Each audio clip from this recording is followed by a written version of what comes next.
So strap in and get ready.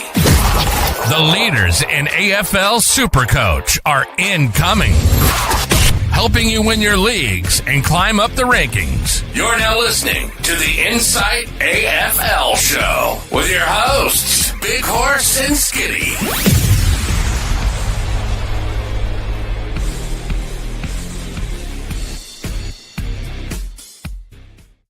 Boy, oh boy, footy's back. Ladies and gentlemen, welcome back to the Insight AFL podcast. I am your host, The Horse, and here we are with two of the greats of the SuperCoach world. First of all, my main man joined me last year and just made the Insight Network for AFL pop. I welcome my boy back, Squid. How you doing, mate? Oh, me? I think we're talking about Hurls. Oh, but shucks. Thank you very much for the introduction. But yeah, good to be back. Footy's back tomorrow. So keen. Would have been better if it wasn't Carlton Richmond, but who gives a shit? It's still footy. It's still going to be good to watch. Can't wait to that. As much has changed from last year to this year, some things will still be the same, Horse. But we get to welcome Hurls as well with us to this evening. So I know. A very big part of the Insight Network over the pre-season. And someone who's probably stepped up our intellect a couple of points. You know, the collective IQ of the Insight Fantasy Sports Network has probably jumped up. Well, Hurls' IQ is probably 200, so we're probably at 80 now. So here he is, the man who finished just outside the top 300 last year, has written some really nice articles within our Patreon. People at home have been getting right around this bloke because of his knowledge. Hurls, fuck yeah, footy's back. It's back. Thanks, gents. Great to be here for my first live in-season pod. Like, we've done a few lives in the pre-season. We've been, gearing up for tomorrow night for 3 to 4 months, and we're ready to go.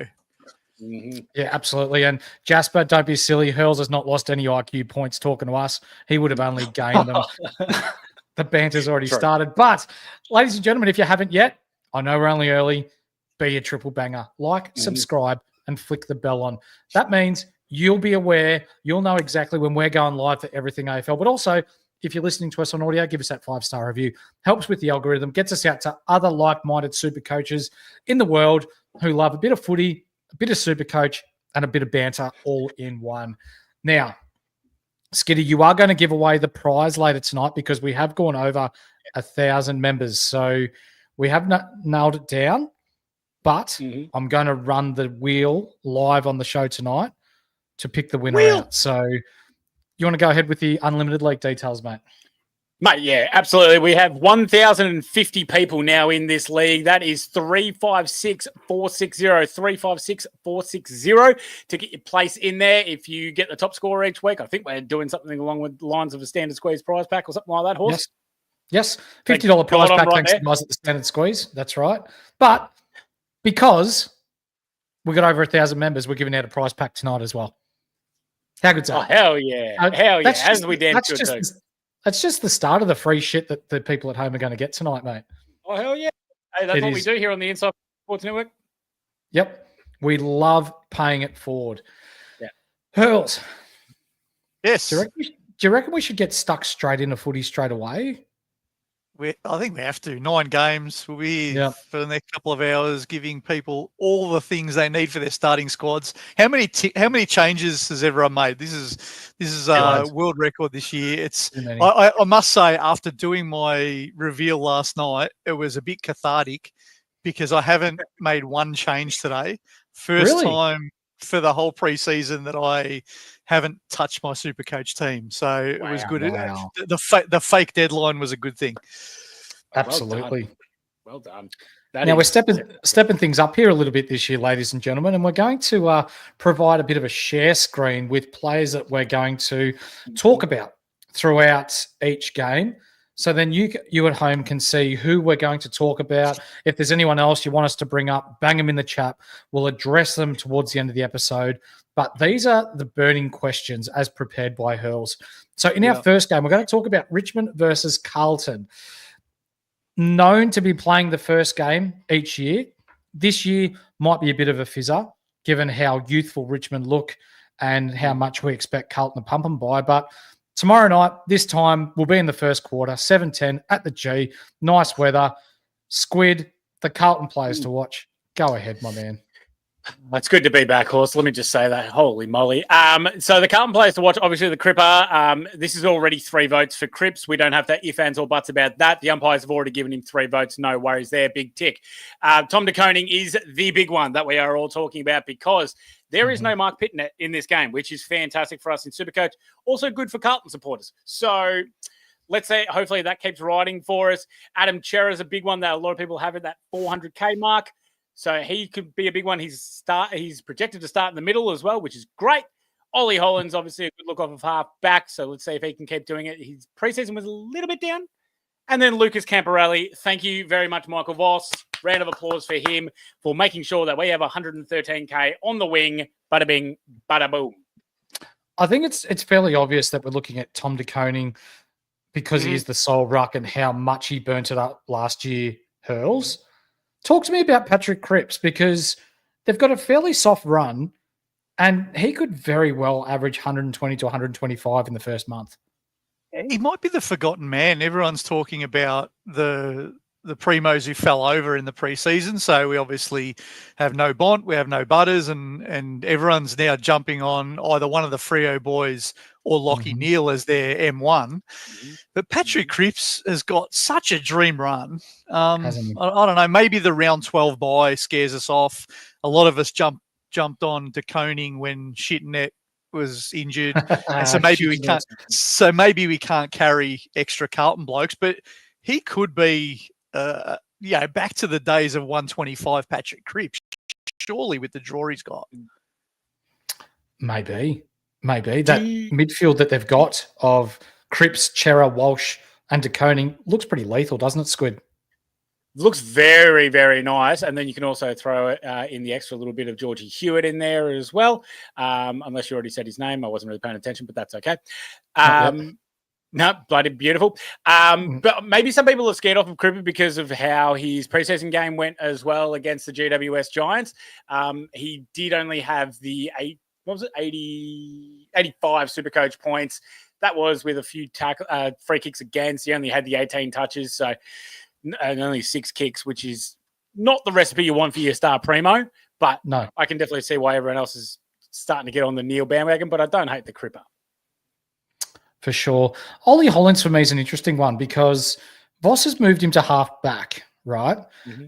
But he's not a good user of the ball. So, Hurls, what's going to happen here? How do you see it playing out? Do you think Sard perhaps gets an uptick, or does McGovern take more kickouts? Or my tip is, because we're not going to find out till an hour before the game, that Doherty's going to be the sub. In a couple of games, do we expect to even see him across halfback? I'm not sure. The one thing I can never work out, and look, I hate Carlton more than anyone, so I hope they keep doing this.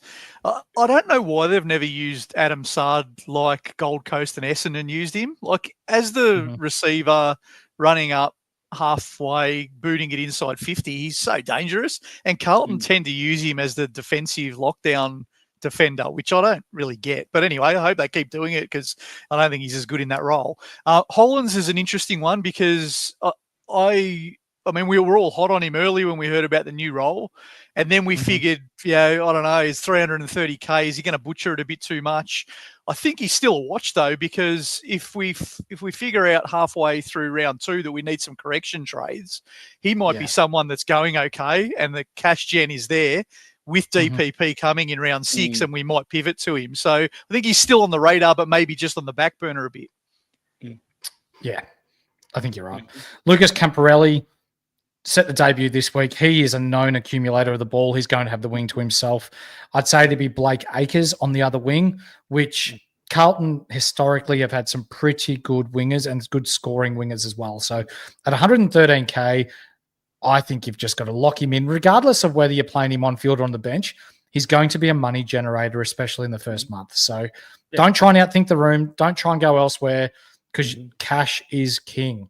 Now with Richmond, Hurls, there's a couple here that I do want to bring up.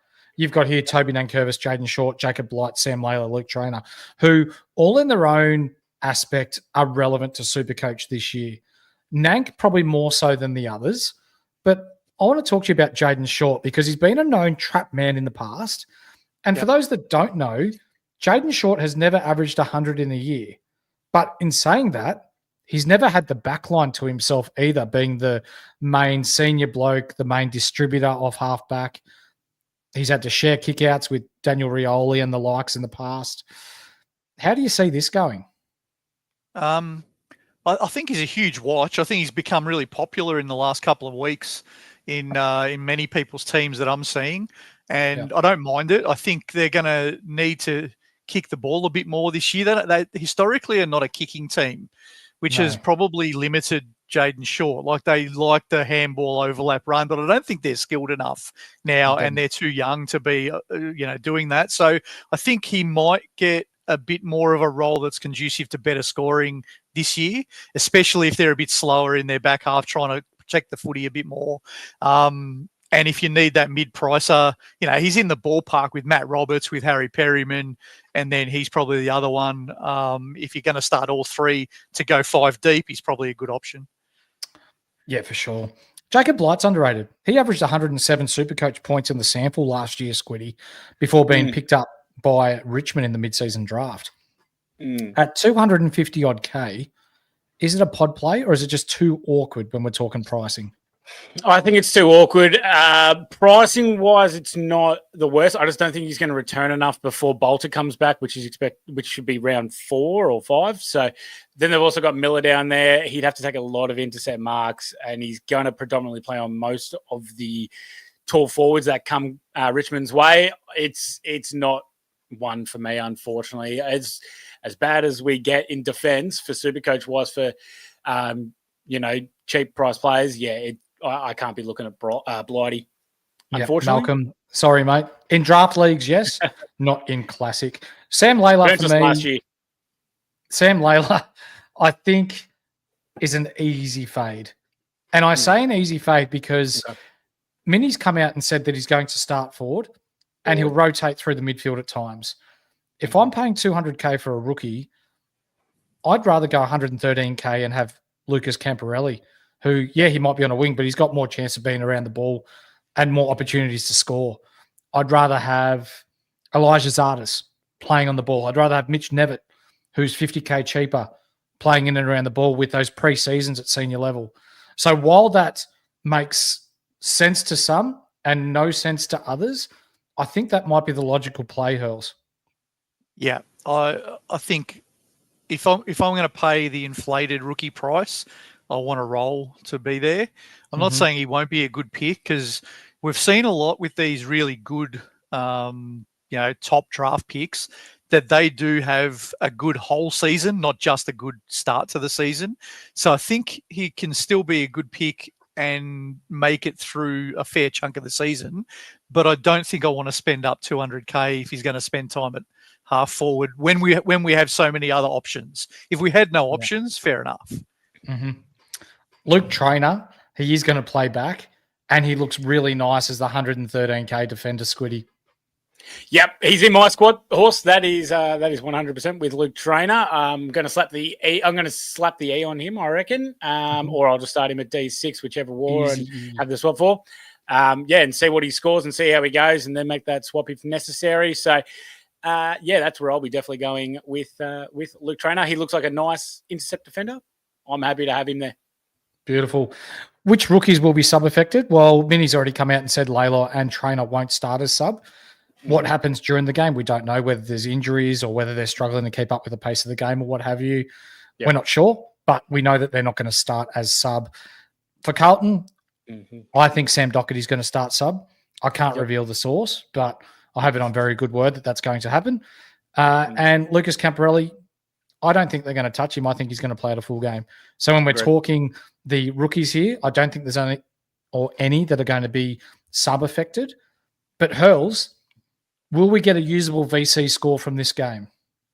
This has got risk written all over it, and I say that because I'm VCing Tom De Koning, and I expect Tom De Koning to score somewhere in the realm of 130 to 145, somewhere like that.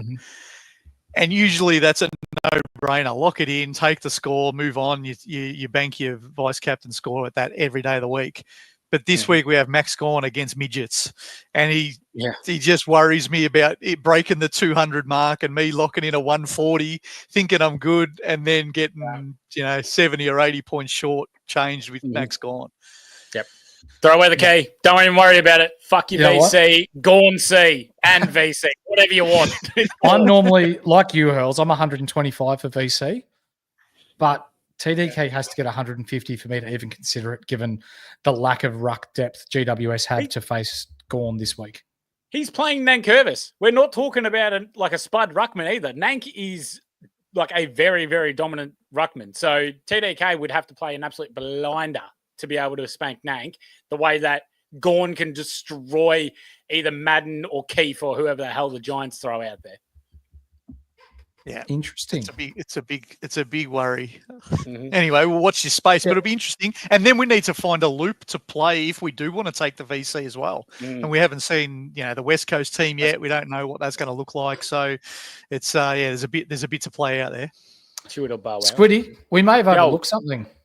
What's that? As Hurls clicks over to the next game, we didn't do the standard squeeze shout out for the highest score and the name. So no, Horse, because I was about to say this is a perfect segue because we're talking about Gawn, C or VC. But ladies and gentlemen, if you think that you can guess what the highest score is for this week for an individual player in SuperCoach this week, all you have to do, this is what we do every single week, is drop it in the chat, put it in our Patreon, our Discord, whatever you want, WhatsApp, whatever. You guess the player with the score that you believe that they are going to get. Let's say Corey says Gawn 193, Gawn scores 192. Corey's the closest because he said Gawn, it's the closest one. And then you win the prize pack courtesy of the standard squeeze. It's that easy. It's free. Don't worry about it. Scorch Earth just said Gawn 193, but Scorch cannot do that because Corey was first. That's why we do. We don't do double ups anymore because of the whoever the hell buggered us, and there was 3 people that got it right. We don't do that anymore, so it's first in, best dressed. So that's all you have to do. Chuck it in the comments. We'll put it up on the whiteboard here, and then you'll see it on Sunday night recap. Whoever gets it will win the prize pack. That easy, Horse. And Squiddy got that excited. I didn't even get to play the beautiful sound with his face on it. So here it is.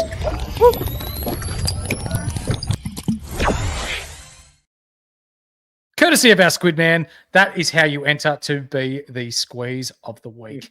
Now, hang on, Horse. I got to bring up. The Wilson family reckons Gawn's going for 341. Well, I was actually going to say 330, so he's got me there. Brilliant. All right, Hurls, run us through probably the proper and what should be the proper round 1 first game of the season, because Carlton Richmond might be a little bit of a fizzer, but this one, like, we're both Essendon supporters, but it's always a good clash, Essendon v Hawthorn. Yeah, they genuinely hate each other, these two. So I heard Sam Mitchell talking up a bit of the spite and rivalry today.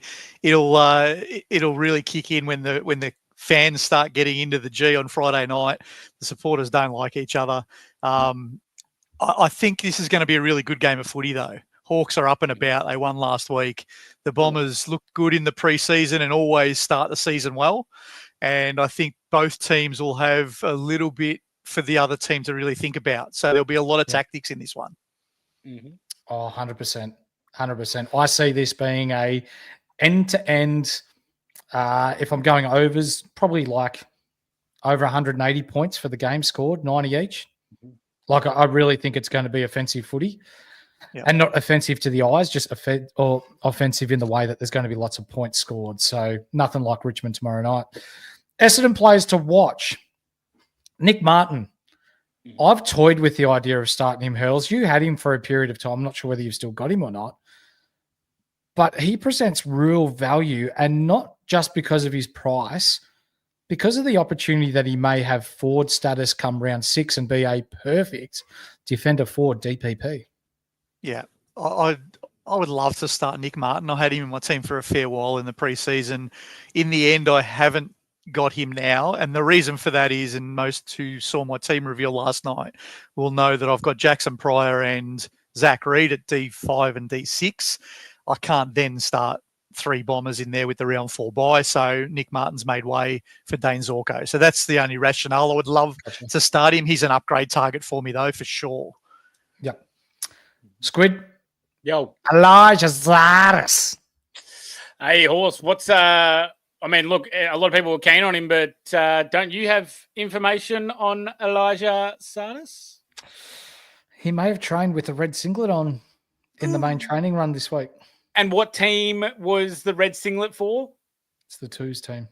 Oh, no. So that is not what we want to see. No, he did do some training with the ones, but he did finish the training run with the red jumper on, playing with the twos. So it sort of alerted me a little bit, because if they're planning on tagging Will Day, then they may bring in Will Setterfield, and Elijah Zardes may not get the gig. So I'm not telling anyone to fade him, because if he plays, I want you to pick him, because I think he's going to be a viable cash generator.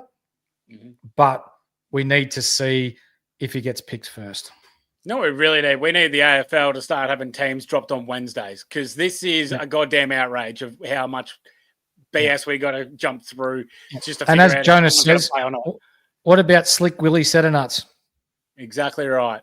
Right. Also, I saw the quick one here, and I want to ask this one to Hurls. And I think it's a bloody good question. It's from David. And he said, it's about the next two guys, Jackson Pryor, Zach Reid. Can someone please explain the appeal of Pryor over Reid? What do you got there, Hurls? Or are you happy to have them both? I've got them both, so I don't know. I don't know the ownership. I haven't looked recently, but I would say Zach Reid is higher owned than Jackson Pryor. But Jackson Pryor has been recruited to Essendon for a role. He's there so that we can afford to play Dylan Shield as the attacking halfback flanker. He's going to play a bit of a lockdown defence role. They love his distribution of the ball out of the back half. He's a relatively good kick. He was only out of the Brisbane backline because they have Starcevic and a few others ahead of him, Wilmot and those guys. So I think Jackson Pryor plays every game. I think he's in their plans. Job security is high, so I would not hesitate in picking him. But I wouldn't hesitate in picking Zach Reid either, because it's only injury risk with Reid. They're both best 22 in my opinion. Comfortably, yep. I think they're both average. Jake Kelly, so that's great. Yes. Who? Jake Kelly. Who? Exactly. You know who. The guy that made you pull your bloody hair out for years. Oh, terrible. And what about our man, Isaac Kako? Build the man a statue! He looks so fucking exciting. We've got Isaac Kako at one end and Timu Kako at the other end this week. Watson, yeah. Yes. He's just been relegated before this bloke's played a game. No, he's a player too. I shouldn't be disrespectful. Hopefully he doesn't put 5 on me and make me look stupid. Hawthorn players to watch, Squid. So Lloyd Meek. Yep. Look, it's tough to start Meek against the Ruck Killers from last season in Essendon. They were the team that gave up the least amount of SuperCoach points to Ruckman last year. It was always a tough matchup for some reason, how Goldie and Draper were able to nullify them. So it's hard to say Meek is 100% to start. But, I mean, how many people are going to be excited about Will Day, this one, Horse? Meek round 4, by the way, or 5.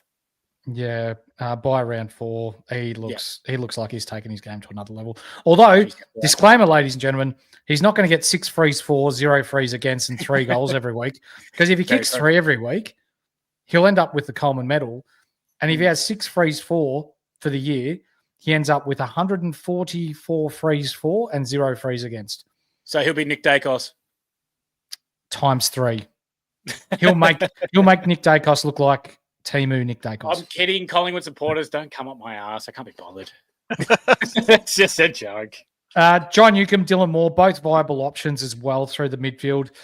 Dylan Moore more so as a forward. You picked him up at a ripe time last year. He was a bit lullish to start the year.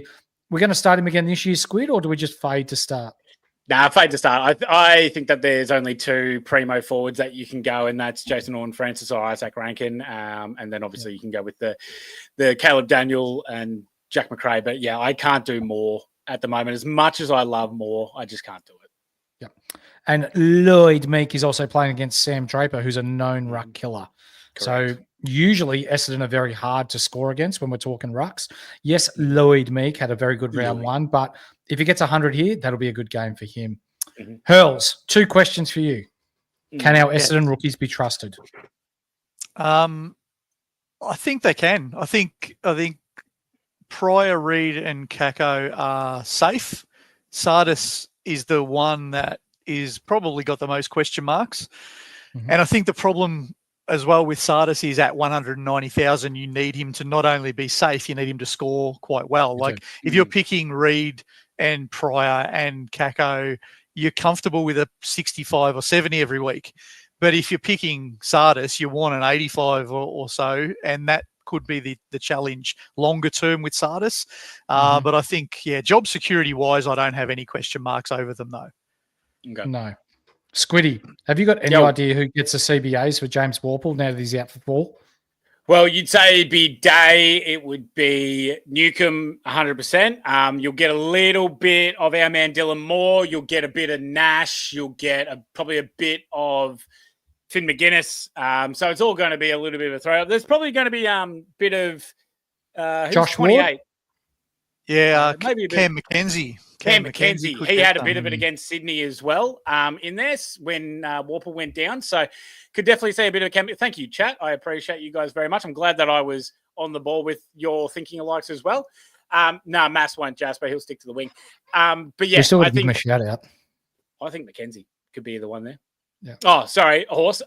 Sorry. Jasper asked, do you reckon that Massimo will be in the midfield? Massimo D'Ambrosio driving the fast Ferrari down the freeway to Nonna's house for a little bit of pasta, sit down at the dinner table with the 50 vinos and drink a little bit of wine, all the cousins and Zios and Zias, and then we break a little bit of biscuit and then we head home and Nonna tucks me in for a little bit of sleep before the football. Forza football. Sì. Bellissimo. Va bene. So yes, there we have it. We're moving on to our next game. But no, Horse. No, we're not. We're not. No. As I said, ladies and gentlemen, as much as some things change from year to year, some things stay the same. And why you come to the Insight Fantasy Sports Network is to make sure that we bring you the best SuperCoach work, the best comedy work. But what we do better than anyone else is sticking rockets up people's asses. So, Horse, to you, Hurls, to you, I have a present. And that is the days without an Essendon background. The days without an Essendon finals win, because I don't want to see you guys upset. This is not to downgrade you guys or make fun and laugh and point at you guys. No. This is to hold Essendon accountable to make sure that this is the year they finally win a final. So to you guys and to all of Essendon, weak as piss, be better. Happy day 7,494 without an Essendon final win. You're actually a week behind at 7,501. Is it? Fantastic, even better. Well, that's not right, because the last time they won was the 4th of September, 2004. That was the last one. Yeah, go ask Chat GPT. Days since September 4th, 2004. 7,494 days to the 12th of March, 2025. GPT must be right. I'll send you something. Happy 7,494 days, lads. And you're right, Ahmed. You know it's savage when North fans get chippy. You fucking know it. Unreal. As Hurls goes in... Hey, I'm not getting chippy. I am doing this for you guys, all right? We are making them be held accountable. As we move into our next game, there's a lot of banter, but there's also a bit of footy knowledge within our Patreon. Want to take your SuperCoach game to the next level? Insight Fantasy Sports are bringing you exclusive content all year round, such as weekly expert Q&As, team, trade, and captaincy advice, statistical deep dives, priority podcast questions, and tons more. So what are you waiting for? Get full access to the experts. Go to patreon.com/Insight Fantasy Sports and subscribe to Insight Unlimited today. You're unreal, Squiddy. The bloody chat squad or the cheer squad is just eating that up. But something to keep you occupied for the next 300 and something days. How many minutes is that? Let us know. Oh, too many. Too many for me to even try and figure out, mate.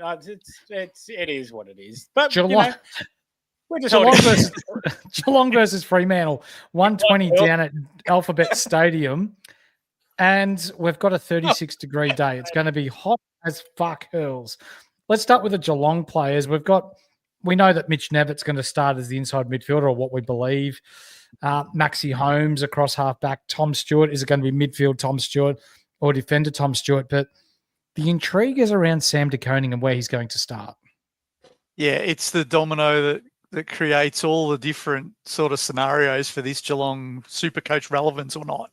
So if Sam De Koning plays ruck, which we all expect him to play, you've got Tom Stewart down back with an occasional midfield burst. Max Holmes probably midfield with an occasional defence kind of burst. You got Connor O'Sullivan, who probably gets that defender role then, who's a good rookie that we might have a look at, and we might be able to say he's relevant in a few weeks, and then that all that sort of fits together, and it probably spits out at the other side where we're confused, and Chris Scott makes it hard for us to pick any of the bloody Geelong players because of that.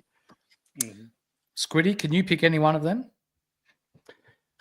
Cheers. I really wanted to pick Sam De Koning, you know that, but I just can't do it. I just feel like he's just going to be going back too much, and it's not going to be a great enough split for him to be full ruckman, so I can't do it there. Connor O'Sullivan does make me a little bit excited, but he is just a key defender, and we know what key defenders can get. That can be 40 zone, so not enough cash gen in my eyes, but Mitch Nevitt is someone that is in my team, and I'm excited by Mitch Nevitt. 10,791,152 minutes. Thanks, Corey. Corey, you know how to make me unhappy, mate. Unreal. Now at another minute. Unreal. So I'm pretty keen on Mitch Nevitt, but I'm not real keen on anyone else. Yep. Nah, he's the only Geelong bloke I've got. I think, and this happens at Geelong every year. They have players that are really relevant, but they're capped in their real ceiling scores because of the versatility. And that sort of helps the team, but it doesn't help us super coaches because we don't see the really huge scores. And Max Holmes and Tom Stewart are still going to be good picks, but I don't think they're going to get the really huge scores often enough for us to be able to pick them. Yeah, for sure. We see here David heard talk that Reedy was not going to be selected in the game and Jackson would be the main ruck. One of the other young guys will be selected to help with ruck duties. That's what we're hearing, mate. Apparently Reedy may not play and they may go with Voss, which may mean Jackson is the number one ruck for the majority of the game, I want to say, especially if it's hot and against SDK, he's not as hard at it in the middle, but more of an athletic ruckman. Squid, how do you see this going? I think it's going to go the way that everyone's starting to hear about now. I think Reedy was unreliable in that practice match, and I think they're just going to go with a bit of Jackson and then try and figure it out from there. And Reedy's just going to be a bit of a or they might give it a week against Geelong, seeing as they aren't really they don't have a prominent ruckman either when we're talking about SDK or Stanley. So, yeah,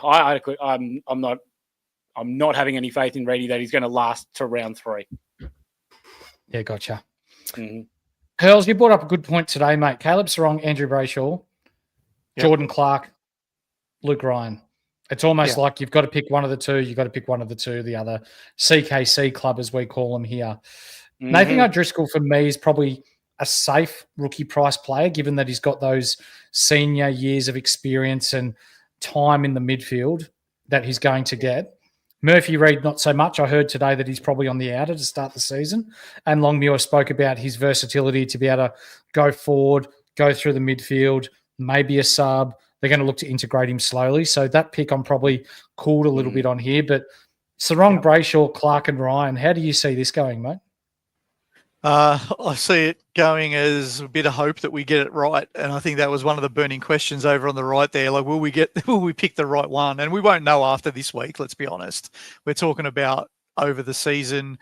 I think all 4 are really good picks, but when you're talking about paying the prices we're paying for these blokes, and I think there's $30K difference between Sarong and Brayshaw, and there's maybe a little bit bigger gap between between Ryan and Clark, you want to get them right, and you don't want to be 10 points down over the averages over the season. So it is. I mean, in my team, I've got Brayshaw over Sarong now because I tried to save the 30K, but I'm shitting myself that I've sort of, just for the sake of 30K, if I've picked the wrong bloke, it could bite me in the arse later on. Yeah, it could be. It could be that, but unfortunately, we can't pick 4 Fremantle people. That's just how it is. So, for me, I guess I expect Sarong and Brayshaw to probably average similar, so that decision's kind of easier to make. Probably look like I'll have egg on my face in round 4 if Sarong goes 15 points per game more, but so be it. But with Clark and Ryan, after Fremantle changed their game plan and went more direct and wanted Clark to run and carry a little more, Ryan only turned up 3 times in the last 11 games. So for me, the CKC might still be there, but I don't think it's as prevalent as what it was. And I feel like if Fremantle want to get on their bike and stretch not just Geelong's defence, but anyone's defence, I think Clark's going to be the main one with his run and carry. So for me, at 60K cheaper, I think he is. I think that's the pick there. I like it. I agree with you. Let's just remember as well that time when they tried to stretch it was without Fremantle Jesus, Alex Pearce, and Luke Ryan plays significantly better football or significantly better SuperCoach football when Alex Pearce is in the squad. Yeah. And the other thing is, if they start, like they lost every game while that was happening, right? If they start winning and they're winning because Jordan Clark is dominant off half back, do teams start to put some attention into him? I think he's easier to stop than Luke Ryan. Luke Ryan gets the kick-ins, he takes intercept marks. There's a bit more receiver about Jordan Clark. So I think it's easy to go off last year's historical back end of the season and draw some parallels to what might happen, but there's a bit to play out, I reckon. I think so. I'm actually tipping Fremantle this one. I think they get the win over Geelong down there. Nice. Do we're happy with Bailey Smith as well being suiting up for his first game for the Cats? Do you know that I haven't even included him on this graphic? I've ignored him so much this preseason. I honestly just realised that, and I was like, I'm pretty sure they have a pretty key person coming into the squad. Oh yeah, Bailey Smith. That's right. We've hated on him so much over the preseason here at Inside. I forgot all about him. In fairness, you are older than 20, so yeah. Why would you wouldn't be interested in Bailey Smith and a preteen girl? Moving on to the next game. My stepdaughter barracks for the Bulldogs because of Bailey Smith, and now he's moved to Geelong. Damn. You want to click us on to the next game, mate? We have the Sydney Swans, who very well could be 0-2 this week, versus the Brisbane Lions. So 4:15 SCG. There are a couple of players of note that I quickly want to go through here for Sydney. Matt Roberts being one. My observations from the game is that he played the Lockie Whitfield role for Sydney. Yes. You go on DFS or wherever you go for your statistics, your data, your analysis, and you see that Matt Roberts, I believe he only had 1 kick-out, Hurls, correct me if I'm wrong, but with Nick Blakey's 10 kick-outs, it was like 9 of them. He kicked it to Roberts and then exited D50 anyway. So you don't worry about that data as such because they're still looking to get the ball in his hands wherever possible. Sydney also, when they were looking to create off half-back or deep in the back line, they were looking to get the ball inside into Roberts' hands to then go. So for me, seeing that, the eye test and how he scored, yes, he's a bit cheaper than the others, but that's a very prominent role, Hurls, that could scream cash generation and some nice scores. Yeah, I think I spoke about this a little bit last night. I had some questions from the audience about do we expect his average to stay up? I think he got 124, 128 last week. And I answered then, I don't think he's going to get 120 every week, but I think he's going to get somewhere around the 100 mark. I think they're going to use him. They're looking to get the ball to him. They don't have that many distributors back there. Ollie Florent is probably one that they could use a bit more, but he seems to be so inconsistent in game. One quarter he'll get 8 touches and then he just vanishes. I think Matt Roberts is a little bit more of that reliable distributor for him. Squid? Yeah, they also trialled Sam Wicks in that role as well for a bit, but it looked like they just really wanted the ball more to Matty Roberts. So I'm happy to play Matt Roberts at 100 with 124 already in the bank. That's fine by my standards. I think we got to have a look at the two cheap price guys, Benny Patton and Angus Sheldrick. Sheldrick obviously went down last week. But yeah, Patton's someone that I'm interested in. That's a forward defender, DPP kind of player at 133. I have him currently in. I mean, I don't expect him to do a shitload, but if he gets his 70s, 80s, that's cash gen, and I'm very much happy with that for a guy that's, off of the he's had a few preseasons under his belt. So I'm more than happy to back Benny Patton in. Yep. Angus Sheldrick looks slow, and I'm comfortable fading him, Squid. Mm-hmm. I'm with you, mate. I'm with you. I don't need that. No. Sam Wicks, as we see Plugger in the chat, long-time Sydney fan and Supercoach draft extraordinaire. Sorry, mate. I'm kind of interested. Sammy Wicks. Sam Wicks. Yeah. Awkward price. 82 Supercoach points last week. Did an absolute number on Nick Watson. Oh, didn't he? Uses the ball really well, though, coming out of the backline, Hurls. He does. Look, he hasn't been on my radar most of the preseason, so I want to have another look this week. I think one thing I noticed in his game last week was he had 2 quarters where he scored about 10 points each quarter, and the other 2 quarters where he scored 25 or 30 or whatever it was. So he looked relatively inconsistent. Now, I don't know, is that because he's playing some lockdown as well? And is that going to impact him? But he is someone I must admit that I wasn't looking at, and I've now sort of just got to look at. You have to, because of the 86 in the system, if he gets another 80 or 90 this week, he's going to have a great break even on the bubble the week after. So he's someone that we should be thinking about, but not in my starting squad for me.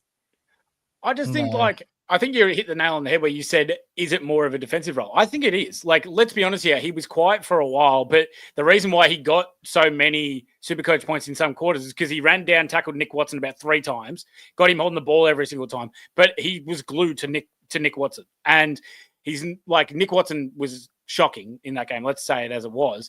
So he completely nullified him, but is he more of a lockdown defender type role? That can also not generate 80s. That can also very easily generate 40s or 50s. Yeah. Let's fade.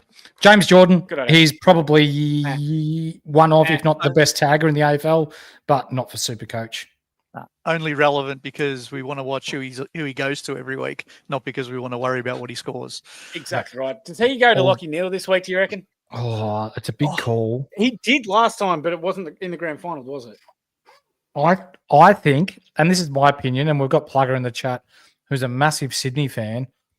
Does Rowbottom go to Neale and then Jordan go to Zorko? Yeah, because Jordan does like to tag the halfbacks. We know that for a fact. So there's a very good chance that he will go straight to Zorks. The other interesting thing that I've just got my eye on is teams show their hand at the start of games. And Cox didn't use James Jordan as a tagger at the start of the Hawthorn game last week. No. So I'm really interested if his first plan is to try to outnumber at the source, use a group collective like Rowbottom and Jordan and all that around the footy, and he only went to Day because Day got away from them. And does he now go to a tagger again, or does he try to go back to what they did at the start of last week's game? So that's an interesting watch for me, but we know that he has the potential to go to someone if they get off the chain. So even in game, he is a threat. Mm-hmm. Yeah. One of the more prominent rookies for the Brisbane Lions, Levi Ashcroft. This kid is going to be an out-and-out gun, isn't he, Squid? Oh, yeah, mate. No, he just oozes potential, oozes great football. Both the Ashcrofts do, in fairness.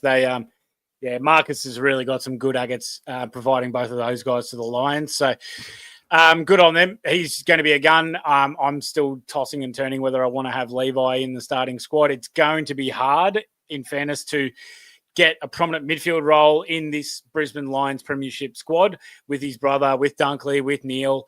It does make it a bit tough, but I feel like he's good enough, and he'll get a fair amount of the pill around the ground as well when he plays half forward and whatnot.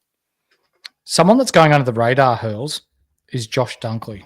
Mm-hmm. Yep. He's historically a very, very good scorer.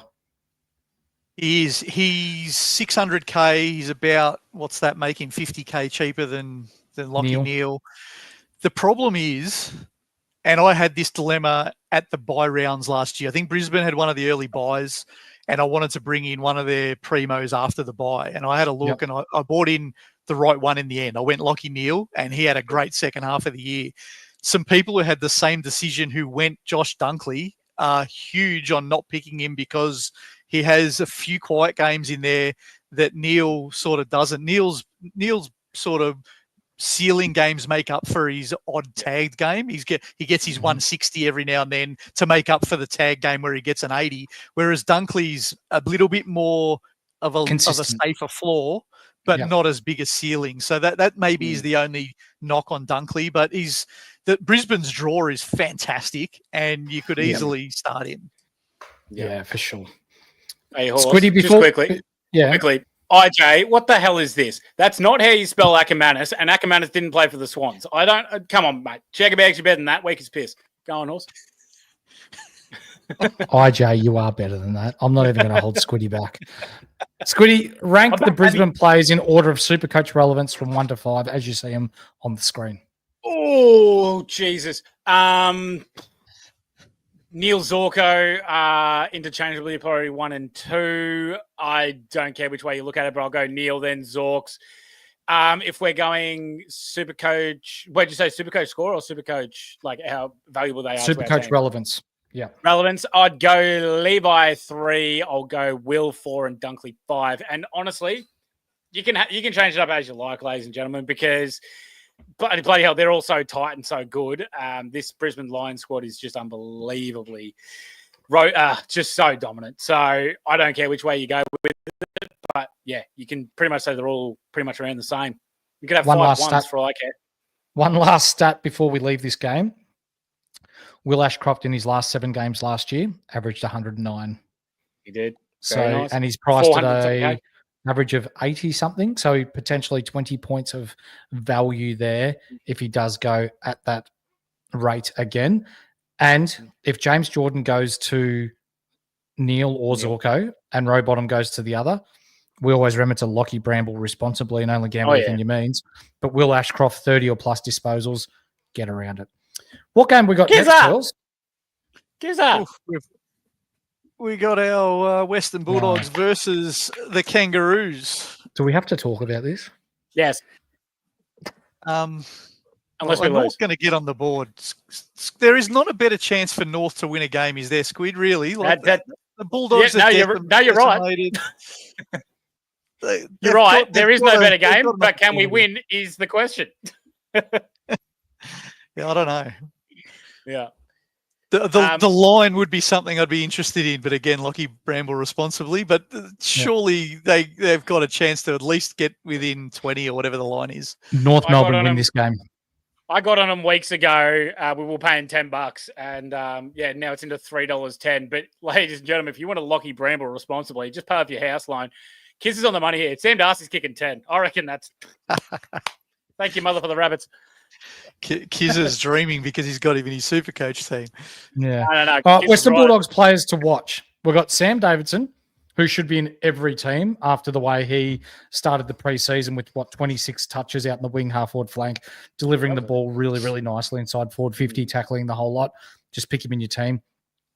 2, I guess, iffy players. So Luke Cleary, we've got to see if he's chosen first, but he showed a bit in the preseason. But Hurls, I'm going to ask you before I go to Squiddy with another one. Riley Sanders, the Colonel. The Colonel. Yeah. Deadly's man. How do we see this playing out? Because now he's got 6 weeks without Bont.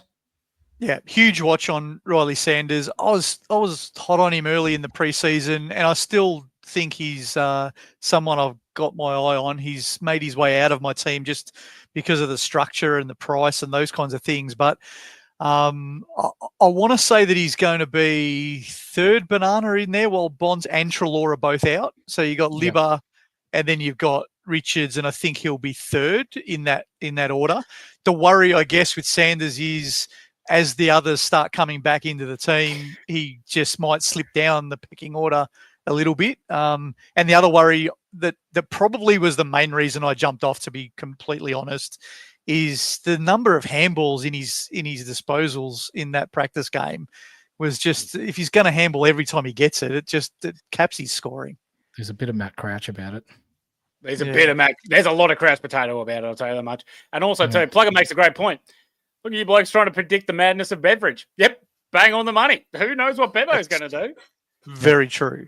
Very true. The game playing out by round 2. Something that didn't, or actually, our episode that we did a couple of nights ago with Jed Lamb, AFL player with GWS Sydney and Carlton, actually predicted that Luke Beveridge may lose his job this year if they don't perform. So very interesting watch on that one.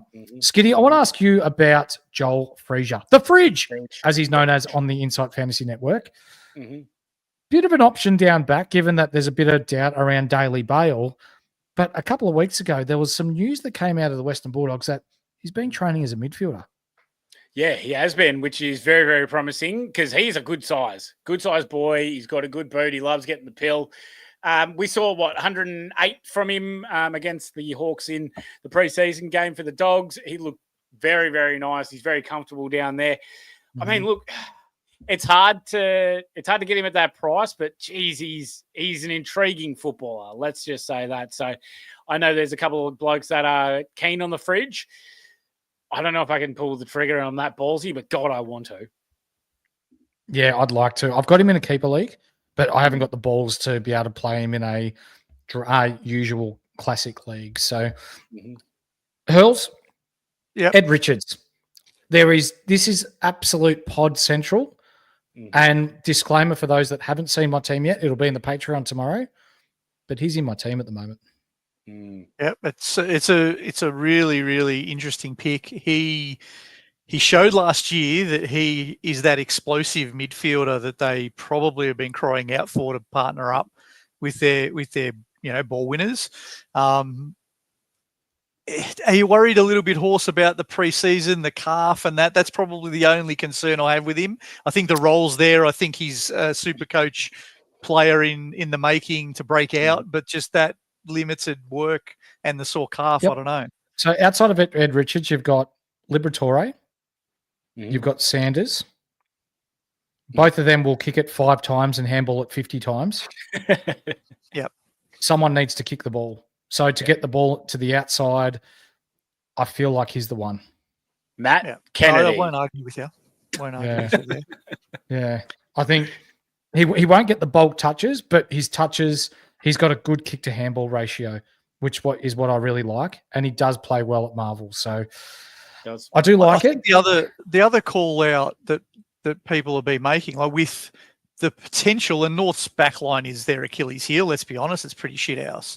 So if he's the kicker inside 50, which we expect he probably is, this week in particular, he might get full tote odds for those kicks in, right? Because if they're marked by Norton and they're marked by Darcy and those blokes, it's even better. So yeah, I think it's a play. I think also our mate Abs, I think he's one of his weapons. He's been calling for the whole preseason, so he's getting a little bit of kudos in the community. And you're right, Grant. It is going to be a battle of the short, stocky Coaches Cup. Yes, Squid. Yo, you back with us? Go on, talk us through North Melbourne without a half raging one. How am I meant to do that when I'm talking about Harry Sheezel? It's impossible. Fair point. Thank you. D1, I assume, Horse, Harry Sheezel. There goes Hurls. Lovely, because he has now got an update, ladies and gentlemen. So we'll just do the old here guns. Right, Horse? That's right. Yep. Talk me through North Melbourne, mate. No worries, mate. So, North Melbourne, I've got Sheezel in D1, as I think most people probably do. It's not Temu internet, it's Macca's Wi-Fi, obviously. Sheezel, I just think he just goes everywhere where he wants to, and that's what we want to do. Cherry, I don't have Cherry to start at the moment, just purely because I think he's his first couple of weeks are bloody tough. So I haven't got X yet. I want to, but I feel like we can get TDK to Cherry pretty easily. So I don't mind that there from them with X. But Horse, what are you doing with LDU? Because look, Caleb Daniel, I think it goes without saying everyone's going to have Caleb Daniel. Yeah, you're right. But before we get stuck in, Team U Internet, Wi-Fi loan ran out, upgrade time. You got Bevoed out of the pod. You are absolutely copying it, mate. Bevoed out. I saw some of the comments earlier on about, is my Wi-Fi going to last? I can guarantee everyone it wasn't my Wi-Fi this time. It was my bloody Microsoft Edge told me it was going to update, and I warned Horse that at some point in the pod I'm going to get kicked out. And thankfully I was only shortly out of the pod and came back. Apologies. I'll tell you what, some of the comments that Jonas is coming up with, I can't repeat here, but classic. Anyway, I'm LDU. also not bringing that up. I'm not bringing that one up. No. LDU Squid. You're not wrong. Little rumor that the 7-year offer that he's been offered, he has accepted to stay at North Melbourne. Yeah, I've also heard that it's not accepted, but I have heard that it's, if North are winning and performing, then he will. It's good as done. So let's hope that North can turn their shit around and we can see a bit of LDU 7-11s for 7 to 11 years at North. That'd be great. Now, without trying to get you to keep going on a rant about your beloved North, Squiddy, is LDU, is he a little bit of a sleeper this year? Like, I think he could be one of those, with all the injuries to Bont and Butters and all that. We spoke about Cripps earlier. I think LDU's got potential to be up in that top echelon too. I can't see why not. One of the big things that we knocked about LDU last year wasn't actually his fault. It was Cherry's fault because he couldn't tap to North Melbourne players. He loved to tap to the opposition and then tackle them. He showed at the end of the last year that he was actually getting a lot better at tapping to LDU. LDU scores went up. But the one thing that I will say about LDU is that he's spending more time forward in a subsequent, like in the Dangerfield, Dusty kind of role as well. So there is times where they'll put him down, use him as an extra body forward. So you won't see him as much on ball because we do now have other options. Talk to the people at home. So Sheasel, you should start. Cherry, if you're not starting with him, you're getting him mid-season. LDU, sleeper. Caleb Daniel, you need to start. Regardless of how North Melbourne perform, wins or losses-wise, they're definitely SuperCoach relevant. But one I want to bring up with you, and you brought up some very good facts earlier today in your team reveal, is Finn O'Sullivan. So he is going to be playing that wing role, but with the way that he plays that wing role, he pushes back into defence, and in a way is going to be used as a ball distributor coming out of D50 for North Melbourne. Yeah, so basically how the North have been running it is that one wingman will push primarily more defensively and the other one will push primarily more forwardly, which looked like it was Scott and McKercher that were more forward. Kercher, obviously, when Finn goes off. But Finn O'Sullivan definitely was the more harder pressing back wingman whenever he was there. It then led to about 5 intercept marks against West Coast. He had 99 SuperCoach points from only 18 disposals because he was so effective with his defensive run and how much of intercept role that he was able to get. So, the hard pushing is very, very appealing. I don't like picking wingers, but this is one that I'm very intrigued at. And that's why this has put O'Sullivan in my team ahead of guys of like Draper, Lola, that kind of thing.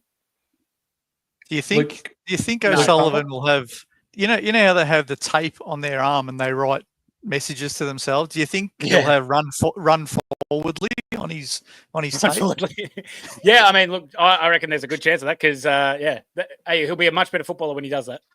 Whenever I used to go out on the piss in a town I didn't know where I was, I used to write down the streets near where I was staying if I couldn't get myself home, so I knew I was in the right area. Put it on a piece of paper and put it in my pocket. Probably fucking useless, but anyway, that's an old war story. Wouldn't worry about that. Jasper just said as well, are you worried about Boss's job security when Wardlaw comes Absolutely back? not. No, not at all. I would be more worried about Hanson Jr. or Will Phillips. Way more worried about those. Also, Costandy needs to go. Hanson Jr. and Will Phillips. Are we talking about bands now? What's going on here? Yeah, you better believe it, mate. And they got Hardman and Hardiman. Who else? LD Value. Comden. Anyway, enough time on North. Can we go to the next game? North's giving it a shit. I've spent enough time talking about fucking North Melbourne. Get fucking used to it. Okay. Next game, as soon as Hurls would like to click the button, is going to be Collingwood versus Port Adelaide at the MCG, 7:35 at the G. Now, my big call for this game, Collingwood bounce back and knock the pants off Port by 5+ goals. Ooh, I don't know. Them last year. Absolutely fizzled them at the MCG last year. I've got Collingwood winning as well there in my tips. I agree with you there. But also, too, Nicky Dacos didn't complete training this week, ladies and gentlemen. Didn't play in the scratch match. Ooh. He'll play. He'll cramp at quarter time. I'm saying he'll play, but I'm not saying that he might be a little bit underdone. You know what I mean? Like, he might be a bit like us on a Sunday morning after about, let's say, 15 cans. A little bit underdone. Okay. Not fully Let's talk about. I guess Nick Dacos is probably a safe fade, given how poorly he scored last week. Have to fade him easily. Have to fade him. Wait for that money to come down. Josh Dacos is interesting though. That's a really nice roll across half back. He's relevant. He is really relevant. I think, what did he score? 90-something? 93, I think it was. Yeah, 93.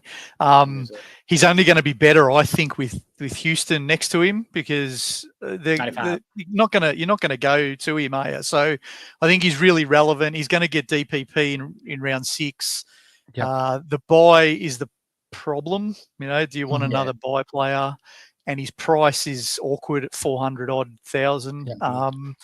But I'd like to see roll Hurls. Wouldn't talk anyone out of him. Yeah, I would like to see his role mate with Dan Houston in the side and how they plan on using him. I think with the way Collingwood were last week and their lack of leg speed at the coalface, I almost think they've got to put Houston in the midfield with Perryman and Dacos. They need something else. De Goey's not going to fix that. Tom Mitchell is not going to fix that. Ed Allen's still a young kid. They need something else in there. I think they know that. I think if you look at the preseason game, Houston took no kick-ins and he was much higher. Yep. And so I think he'll still be back flank, but he'll be the one that presses a little bit higher.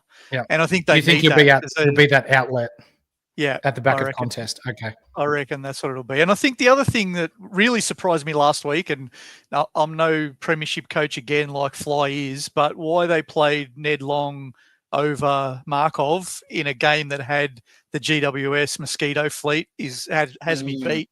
I think that's where they need to bring speed in. They were too slow around the ball, and they need as much speed around the places they can get. Skiddy, Harry Perryman. I mean, look, he's a bloody good Draymond Green player for Collingwood, because all he does is set screens for Nick Dacos, and it works beautifully, which then he's able to open himself up. So being that second guy coming off of it, I thought it was great. Would have loved to have seen it for a whole game, but that's all right. But yeah, he was good. 27 last week against the Giants. So it's definitely there. 400K as the defender. It's definitely a guy that we can look at, because he's already got a 93, so it's above average. So yeah, I don't mind having Perryman in your team. It's just, whether you want him or one of the other 400K guys in the defense. Spot on. Ed Allen Hurls probably needs to do a little more. Yeah, just expensive for what you're going to get. And does he even lose his spot later in the year, maybe when a De Goey comes back or something like that? I like the look of him, which is why I kept him in the conversation, because if he can somehow keep his spot as the first part of the season rolls on and, injuries happen and all that kind of stuff, he could be a relatively good rookie, but it might be a slow burn and he might have sub risk, and there's a few question marks. Yeah. Let's go to Port Adelaide, and there's a few that we've got on the screen here that we're going to talk about, but there's also a couple that aren't on the screen. Connor Rozee is first of all Squid. Rose. 500 something K. We saw he took the PI 55 out of St Kilda. who was it? St Kilda in that practice match. Mhm. But historically has really struggled against Collingwood and especially at the G. That's very, very true. Yeah, it is very exciting to get excited. Sorry, it's very easy to get excited about Connor Rose, but that was against St Kilda and they suck. So he did have 39 disposals, 160 odd, but it is at a deflated price, which is what I like. And this is without Zach Butters. So he is going to be able to get plenty of the pill. They need the ball in his hands as well. We know that when Rose plays with Butters, they definitely, like, Rosie's the guy that goes more forward. So that halted a bit of his time to be able to generate massive SuperCoach scores. Without Butters, it's definitely Rose that's going to be in there. And we'll just have to put our pinkies out with the Rose and he'll be right. Yeah. Last 3 times he's played Collingwood, 92, 117, and the last game he played against Collingwood at the MCG, 65 SuperCoach points. That was coming back from injury, if you do remember, though. Yeah. Yeah. I think the thing with... Sorry, Squid, go for it. No, you go. No, you go. I was going to say Rosie and Horn-Francis, if you're going to pick them, you've got to start them because they got Collingwood, which are friendly as a midfield, and then they've got Richmond, who are witches' hats. So if you are thinking about those 2 players, you can't be waiting until round 3 and 4 because their price is going to go up as soon as the prices adjust. Yep. Sam Pepper Hurls? We spoke about him a little bit in my team reveal last night. I hate it. I hate that I've got him in my team, but I have. I hate it. He's the one player in my team that I don't want. But anyway, he's there, and I think again the favourable matchups, the job security is what is really attractive about Pal Pepper at 180K in the forward line. I think that's probably why I ended up going with him. But yeah, that's probably. Yeah, that's probably the main thing with Pal Pepper. Yep, for sure. Squiddy, we glossed over this bloke. We spoke about him a little bit today. Mr. Ice Baths himself. The Pickles, the man who absolutely wouldn't treat anyone to a good time. Jason Horn-Francis. Ex-#1 North Melbourne pick a few years back. How relevant is he going to be in SuperCoach this year?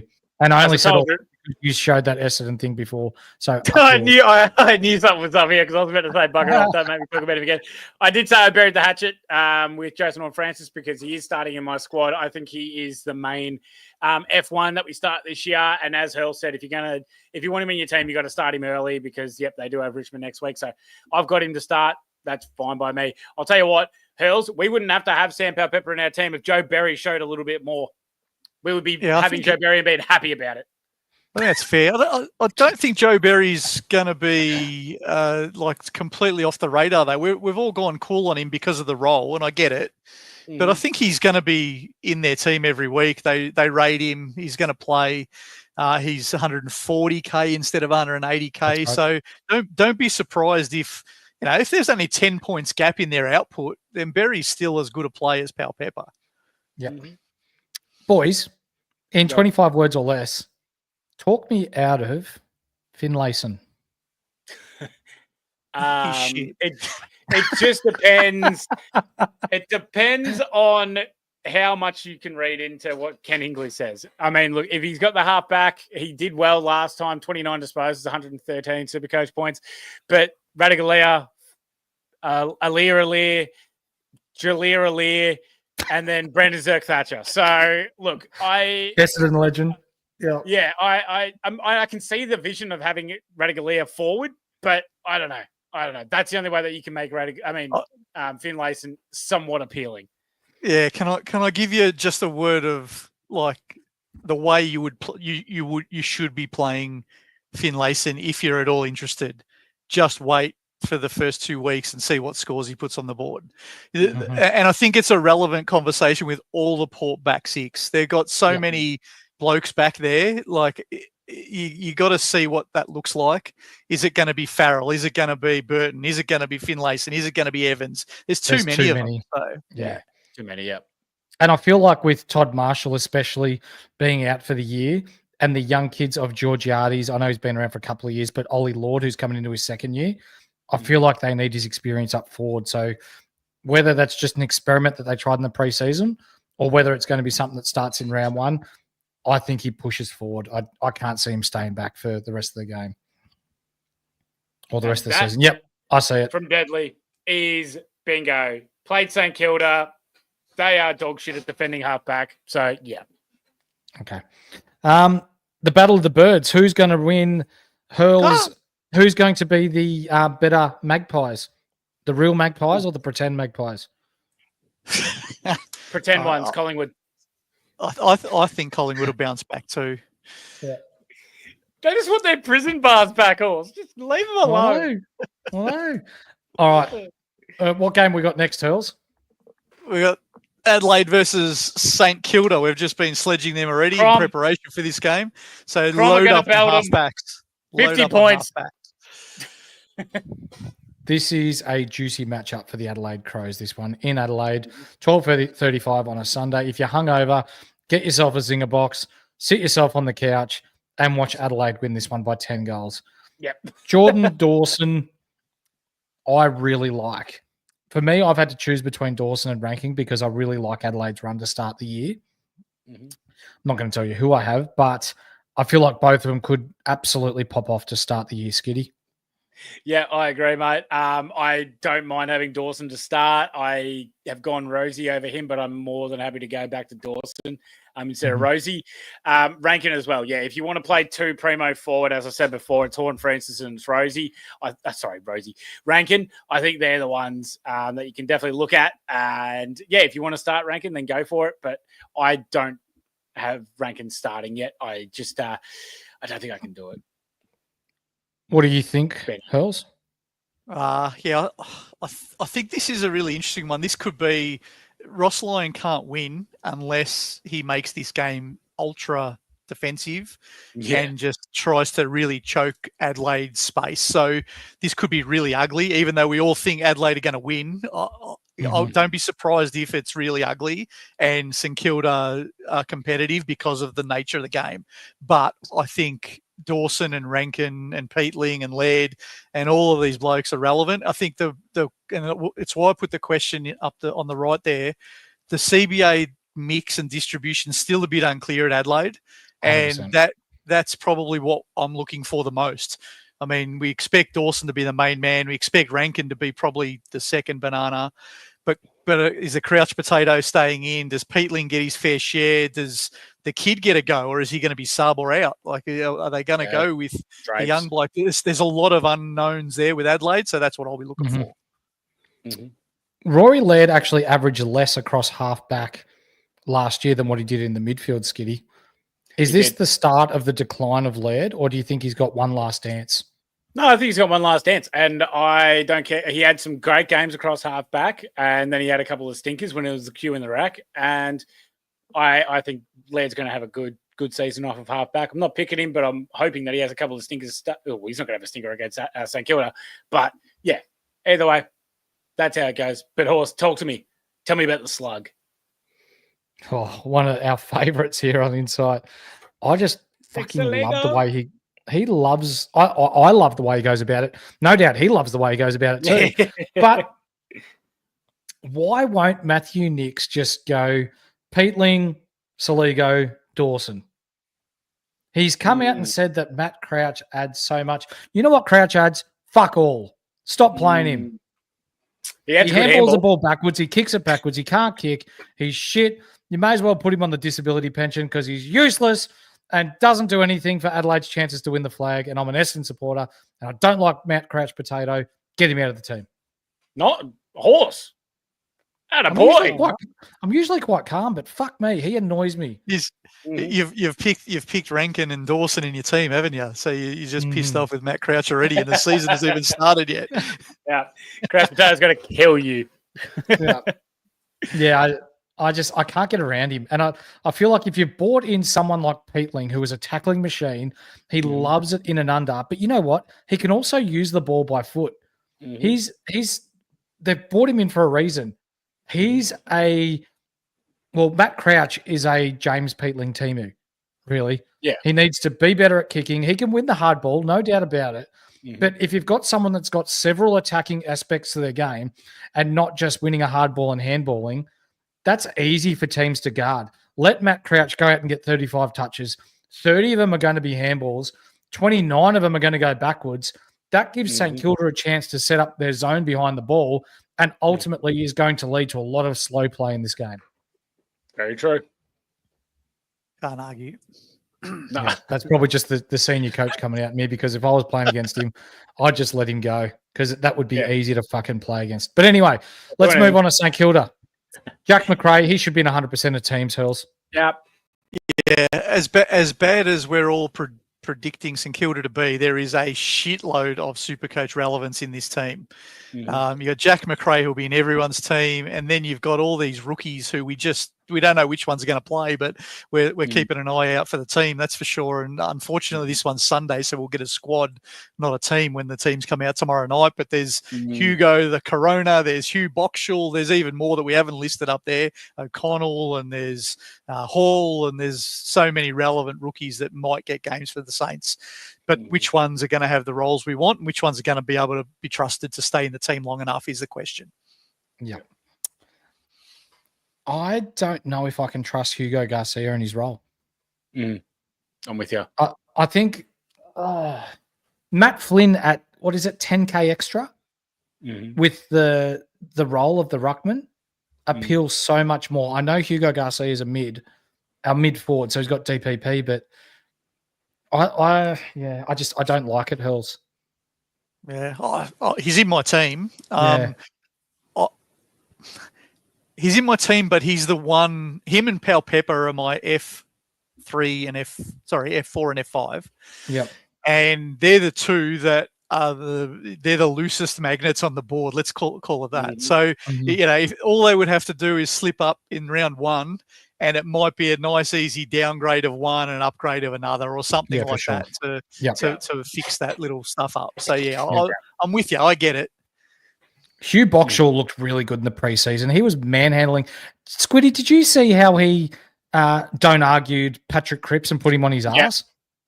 Yeah, well, that was bloody beautiful to see in their scratchy against Carlton. I loved it. And then he came out against Port Adelaide and he had an absolute ripper as well. Yeah, didn't he do it to Ollie Wines as well? I think it was Wines or something along the like. Yeah. So, I like Boxall.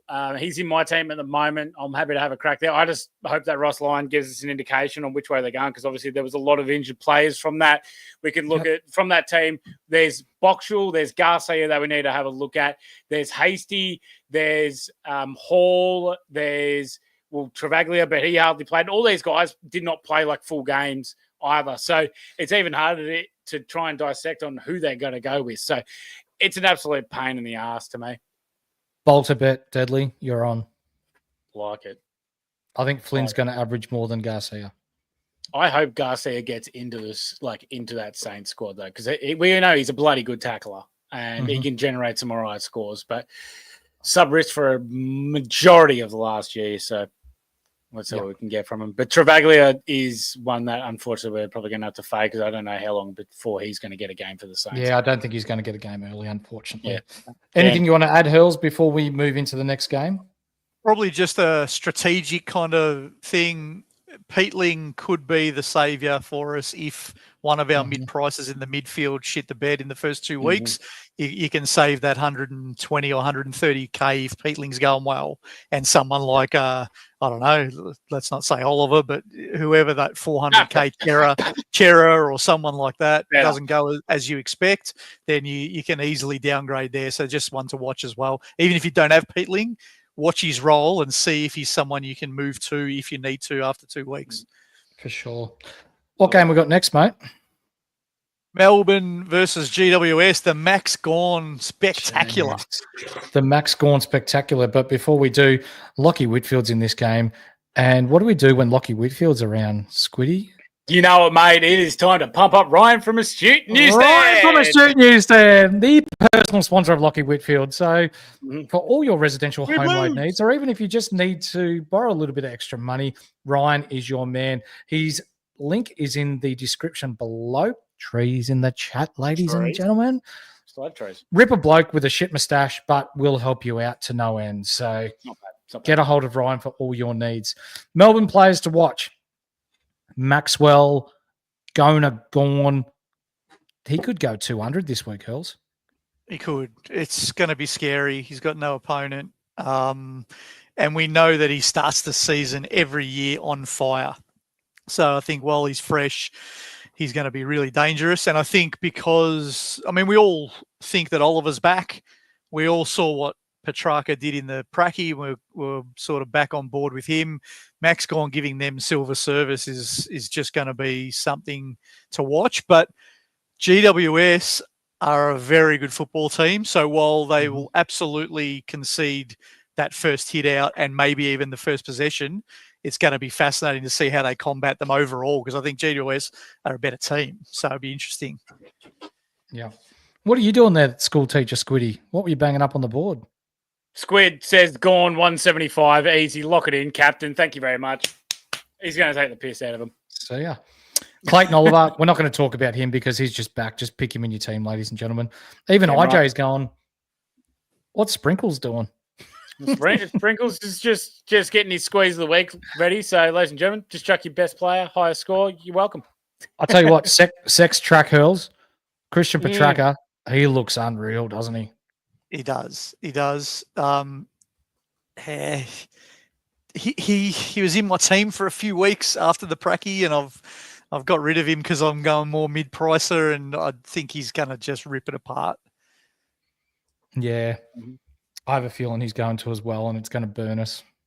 Yeah. The only thing that could save us in this one is that it is going to be wet, which may favour Max Gawn anyway, because the hit-outs to advantage is where he's going to score well. But at ground level, your inside midfielders, your Clayton Olivers, if Tom Green gets up, that could be handy there. But yeah, the rookies, I guess, Harvey Langford and Xavier Lindsay, a lot of the SuperCoach community were really high on these two to start the year, January, early February. But as the preseason's gone on, we've seen the typical rookie sometimes maybe good, sometimes maybe shit. And unfortunately, at the elevated price that both Langford and Lindsay are, they're going to be good players in time. But to start, you could have Finn O'Sullivan instead of Langford. You could have Levi Ashcroft instead of Harvey Langford. You could have someone like Lucas Campriali and save 40K instead of going Xavier Lindsay. So I feel like these guys, they're a safe watch, aren't they, Squid? Yep. No, you hit the nail on the head there, mate. They're going to be great players. I just don't think it's there yet because they, can't break into that stacked Melbourne midfield. They might get time and run in there, but it's not it yet. So I don't think we're going to be seeing these super high scores like we saw for Caleb Windsor last year. For sure. GWS, the one man that made football look extremely easy last week, Hurls. Oh, God. Finney Callaghan. Just silk, just a jet. It was really, really, really good to watch. The one passage that probably everyone's seen a million times, got the clearance, kicked it, handball receive, another handball receive, kick the goal from close to the boundary. Like that's elite stuff. I think, he's going to be in a lot of teams based on last week, and he's got the 144, I think it might be, or 148 in his score. He does have the bye next week, so that's a problem for people perhaps. But I'm picking him. I think he's got breakout written all over him. I think when Tom Green comes back, he'll be better. Yeah, jump on. Lockie Whitfield, much the same. He's just going to get plenty of the ball. So not really worried about him, Brian, from Astute Newstead's personal sponsor, mind you, or is the personal sponsor of Lockie Whitfield, or Whitty Blues. Sorry, we forgot about that. Lockie Ash showed a bit last week, but probably not. Squid? I know. I like Lockie Ash. I just reckon he's a great footballer. But yeah, he 122 to Whitfield's 111. Whitfield only played 75% of game time last week as well, so he could definitely come up from that as easily. I think both of them are just going to, score around this little bit. But when you look for more consistency and a bit more reliability, you obviously lean Whitfield. I think Ash can have some good scores. I just don't know if it's going to be week to week. But that's how Connor Stone and James Leake are our last two, Squid. And I think Connor Stone's got better job security than James Lee. Connor Stone last week played in the back line 77% of game time. So more game time than Lockie Whitfield, even though Whitfield had a bit of cramp. But James Leake, only 53% field time or game time. Looks to be probably one of the first out when we're talking Green, Hogan, Stringer, Riccardi, Harvey Thomas, all these guys that are coming back in. Yeah. Leake's going to be a casualty of that. I think Leake will be. I think Grues will be. And then Stone might be the other one, or maybe it's Jacob Weir, but I think they like him as the sub. So, and then probably Keith when Briggs comes back. So, it's a lot of hard decisions there. There's a lot of guys that could come in, could come out for it. I just thought Jasper just said Tom Green is a possibility to play this week. I heard this as well. Yep. Oh, my God. Where the hell is that coming from? The GWS media team. Damn, someone better confirm that immediately. So that's a bit of a hope, but I still like Callaghan. I don't care. Callaghan will be better with Green in the side, mate. Yeah, I think he'll be better when he's on the ball. It just depends if they are going to fully unlock him and let him go. I think they will, but Callie, Canelio as well, bit of Toby Green as well. So, yeah, because we know Tom Green loves the footy. And loves to handball to Callaghan, who loves to kick. Let's go. Callaghan had 20 handballs last week. It did. That was surprising. Mm-hmm. 2 goals as well, but 144. So that's all right. That's why we see what he does. Hurls, who does Bedford go to? It's a hard one. If I was making the decision, I think I'd probably send him to. He can't play on track. He can't play on track. He's too big. He's too big for him. No. Can he even play on Oliver though? This is maybe the issue. Do you try to stop it at the source and go to Viney? Is that stupid? No, I think Viney's not bad, but again, it's a bit small for that. I think Clary is the one that he goes to, and he's not going to nullify Clary, but he'll just get in his way and do what he can. It's a tougher matchup for him. Yeah. For anyone that wants to know the tagging data, it's within our Patreon that Deadly's done up. Mm-hmm. Yeah, this is the hardest one for Bedford because they're bigger bodied midfielders. Yeah, and I don't think that suits him. But they'll make their call. Oliver is the one that Deadly's saying it's going to be Clary. So what he'll probably try to do is he'll know he can't push him under the footy because Clary's bigger, but he'll stop him from getting the receives. He'll stop him in transition. He'll make sure that Clary only gets it if it's contested. Yeah, spot on. Before we move on to our next game, Game Day Squad is partnering with us this year. If you haven't signed up yet, use the code IFSAUS to receive a 3x9 player common pack. If you're part of our Patreon, you get free packs every Monday. If you're part of our Patreon, you also get free packs. If you're part of our league, you also win free packs. AR006B8U is the league code. Free to join and heaps of free shit to win. You know what? Just to celebrate, I'm going to send out some free shit now. There's a code in the chat, ladies and gentlemen. First to get that and cash it in wins free packs thanks to the guys at Game Day Squad. Where's the bloody heads up? I would have come and taken that. I would have been ready. Sorry. Mia, excuse me. Most of the audience were waiting to get those free packs. They've had to wait an hour and 28 minutes of us talking shit about 8 games of footy before they got their free shit. You got the next game, last game coming up? I got the next game. I'll tell you what, though, whoever wins the packs, if you don't inbox me so I can share it with the community, I might have to stop giving out free packs. Wakers Piss, if you don't. Yep. Speaking of Wakers Piss, Gold Coast. Yes. Hurls. Is anyone going to care? Is anyone going to care about this game? Really? They are because... Let's go, Gold Coast. Our man Deadly showed on his team reveal the other night. He thinks he's got the 50K locked up, mind you. Mm-hmm. He's got the C firmly planted on Matt Real, Skiddy. I can't do it. You go. Matt Real. Yeah. I don't mind. So let's talk about Gold Coast first. Matt Real has an extremely friendly history against West Coast. What's that, Squid? You want me to go through it? Yeah, if I must. His last 3 games against West Coast, 122, 136, 165. Mm-hmm. He has a history of playing 7 games against West Coast. He has a lower score of 6 where he got injured. He's got a high score of 171, and he's got a career average of 123 against them, and that includes the 6. You take that 6 out, and he averages nearly 150 SuperCoach points per game against West Coast in 6 games. Damn. It's not a big surprise, is it? Mm-hmm. No, it's not. But that's almost as good as Noah Anderson playing at home. Yeah. Yeah. I think, talk to me. Yeah. I think Matt Rowell is going to be a good captaincy choice for Deadly, and he'll only concede about 50 points on Max Gawn, so it'll be a good gutsy pod. That'll work. That's right. Noah Anderson away from home. Are we entertaining, Skid? I want to so bad, Horse. You know how badly I want to have Noah Anderson in my team, and trust that he can play away from home as well as he does at home. What does he do, Horse? They play the Swans in preseason at home at Gold Coast Stadium, and he gets 35 touches for 124 SuperCoach points. And it goes, Squid, you can do it. Like, Noah Anderson is that guy, and he's going to go over to West Coast. He's going to score 80, and I'm going to be pissed. So I can't do it, and I'm not going to choose him. But as much as I love him, but well. I want it time-stamped here at 1:30. Almost 1:31. 30. Daniel Rioli will be the next Sam Flanders of the Gold Coast Footy Club. Damn.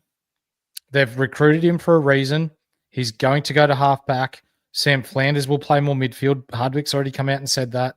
He is going to be an absolute ball magnet. If he didn't have the bye round 2, I would 100% start him as my POD.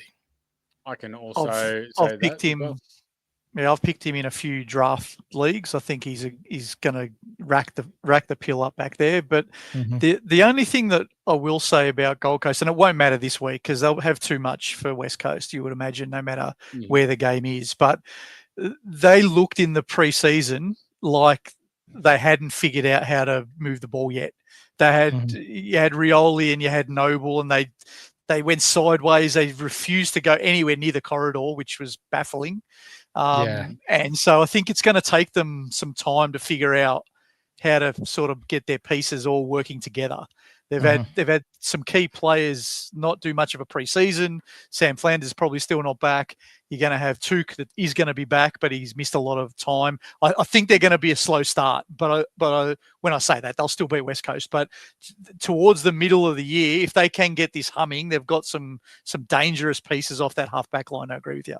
You know what's really funny about what you just said, how like what you said about them in the preseason game against the Swans, they did exactly the opposite in that preseason scrimmage match against Brisbane and Collingwood. They were using the middle, they were running hard, they were going off halfback. And I don't know if that's because that's what Harvick wanted them to do, or it's because the Lions had already played half a game and then the Pies had pulled half their players. But either way, they did it. And then they decided to do the exact opposite against the Swans. So don't know. I agree with you though. It's like they play a different brand of footy wherever the hell they are. Yeah. Bailey Humphrey's very interesting, but I want to see the role with Sam Flanders in the team. So for Classic, he's a safe fade to start with. Ben Jepson, 99K rookie. They are looking at potentially starting. He has been training with the ones. Yep. But there's also another one, ladies and gentlemen, that I do want to bring up. Is it Lockie Weller? No, it's not Lockie Weller. It's a name that no one really would have heard. It's Lockie Goulburn. 99K, forward option, was on their rookie list. Hardwick loves him. If he doesn't start the year, there's a high chance that he will come in early, and it will be a fantastic downgrade for us. Lockie Goulburn, though, keep your ears pinned back and eyes on the screen for when he gets picked because you will want him in your team. Love that. There you go. Yep. West Coast Hurls. Puddin, Jeremy McGovern. Does he continue on his merry way? Well, I think so. He's got no one else back there, so he's going to take all the kick-ins. He's a brilliant intercept marker. We know that. So his score is going to be pretty good, but can you pick him? I don't know. I didn't pick him last year, so I think I've missed that train. I'm not jumping on now. Mm-hmm. Yep. That's fair. Matt Flynn, Squid? Yeah, I like it. It's a number one ruckman, just as long as he stays number one ruckman. He doesn't get injured 5 seconds into the game. So 2024 Detroit Pistons legend. Yep, that's right. Malachi, what a man. Malachi Flynn, points. yeah, that's right. 50 points ace. Yeah, I hope Matt Flynn stays healthy and I hope he's all right. 270K, I like him as my flex at the moment. So that's where I'm running with him. And then, I mean, look, a lot of people have been talking about Liam Baker, and he has that halfback role for the Eagles. So could we? No. Okay. Yeah, I don't. He's not for me either. Because it's iffy, isn't it, though? Like, because it's the role that we want to see from a bad team. Absolutely, and let's be honest, we don't need our forwards to go massive. After the big four that we're all targeting, so we're all going to start 3 of the 4. Some people are going to start 4 of the 4. Daniel, McRae, Rankin, and Pickles. Francis. Yep. F5 and F6 aren't going to have to average much more than 90, are they? So no, I'm not saying really, he can't be in the mix. I just don't think he's going to be the one that I'm going to start with. Okay. Yeah, I don't mind. I do not mind that at all. So we look for Baker later, potentially. Yep. Yeah, potentially. Bo Allen and Elijah Hewitt, 2 rookies that may potentially miss round 1. Elijah Hewitt, sometimes people are saying yes, sometimes people are saying no in regards to his availability this weekend. But then Bo Allen, he's been crook and has already been ruled out. If TDK, for example, if you've got a VC option pops off, knowing full well that these 2 are going to play a lot of senior footy this year, Hurls, would you almost bring them in and use them as a loop in any one line? Absolutely. That's what I'm hoping. I'm hoping that I'm actually hoping that it's Hewitt because I don't want Bo Allen in my team, to be completely honest. So I hope that Bo Allen is named and Elijah Hewitt isn't, because that will solve that riddle for me, because I really want Elijah Hewitt in my team. I think he's going to play a lot of footy this year and I think he's going to score well. And so if he's out for a week or 2 early, won't bother me in the slightest, and I'll loop him onto the field. So that's what I'm hoping happens, but we'll have to wait and see. When do the Sunday actual teams get named? Is that Friday night or is it Friday? Yeah. Maybe. Yep. So you're right. Is anyone going to care about this game by 6:20 on Sunday? Probably, because it's footy. But from an interest level with players, no. There's some on the Suns team. I guess it's the beauty of SuperCoach, though, isn't it? You're still going to be looking, if you've got any players in the game, you'll still watch it. I'm just looking at my team though and thinking I might not even have any players, and I might not be interested. Might have to have a punt instead.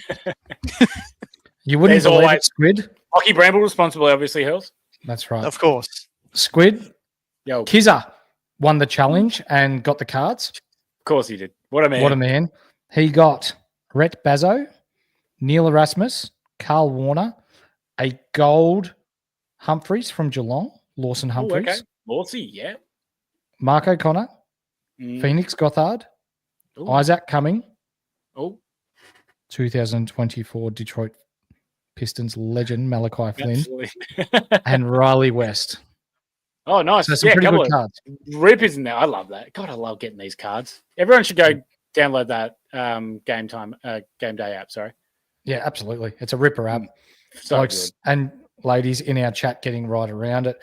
Now, there is something that I want to share with the ladies and gentlemen at home, with the vast amount of people that are watching the live at the moment. We've got a round 2 giveaway, which is not this weekend, but the weekend after. All you need to do is follow these 3 guys on Twitter: IFS Maverick, at Mullen_FF, and at DFAB_FFL. Do that and then sign up to our Patreon, which is absolutely free. So it doesn't cost you anything.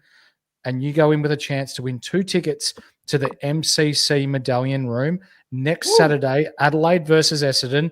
And that's not all.